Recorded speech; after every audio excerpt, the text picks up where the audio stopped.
Is your business more brand-based or utility-based? And what are the upsides and downsides to both ways that you could approach the jewelry business?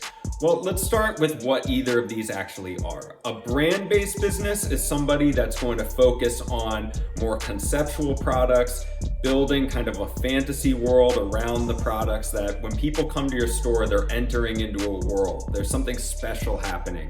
It's a lifestyle, it's unique, it's purely built on this world that's out of somebody's imagination, I guess you could say. That would be something like a Jacob & Co. or a Tiffany & Co., Cartier, or any of the high designer brands that when you walk into the store, it's like going to a theme park.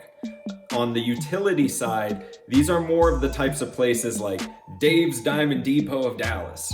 They're all selling gold and diamonds, but these other places are more focused on giving you the best deal possible, or see the behind the scenes where we manufacture the diamonds and you can see our diamond lab where we make the diamonds and then cut them for you and make your perfect engagement ring. At the end of the day, you're getting an engagement ring or a pendant or earrings or whatever. The product is basically the same, but the experience is completely different and the price point is completely different. So the upsides and downsides. On the brand side, you're going to be able to charge an amount that doesn't really have anything to do with the materials. Nobody is weighing out a piece from Cartier, and they don't really care either. It's because you're selling a fantasy lifestyle to the customer, and there's people that want that. Sophisticated buyers want that. On the other side, it's that you're able to sell through the illusion of the jewelry industry, which can appeal to a certain type of personality that is in the market for whatever particular jewelry item that they might be searching for. Now, the trick is those types of businesses don't have as much margin, and they're going to have to focus on purely the economics of money in, money out of the business. What are the cost of goods? Are we making a functional business case out of what we're selling? The trick is also they're not ever going to be able to sell their IP.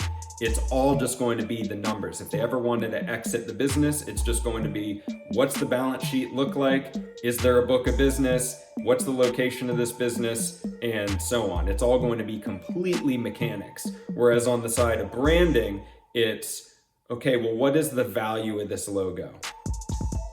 What celebrities are wearing this? Of course, the economics are still going to matter, but you're going to have a little bit more creative freedom on the branding side, whereas the other one, you could just as easily be selling auto parts. So I'm not here to criticize either model. I think that you could have a great business on either end of the spectrum of the really heavily branded jewelry company or the more utility-based jewelry company. It's just a matter of if you start going down a path of the particular strategies used of either side, you have to know that there's a trade-off, and you can't suddenly become Tiffany or Jacob & Co. after you've been Dave's Diamond Depot of Dallas.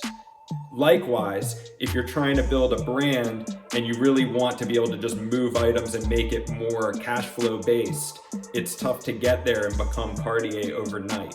So there are trade-offs to both. There's advantages and disadvantages to both, and you just have to decide what are your strengths, what can you be the best in the world at, and what's going to drive your economic engine, and what are you most comfortable with.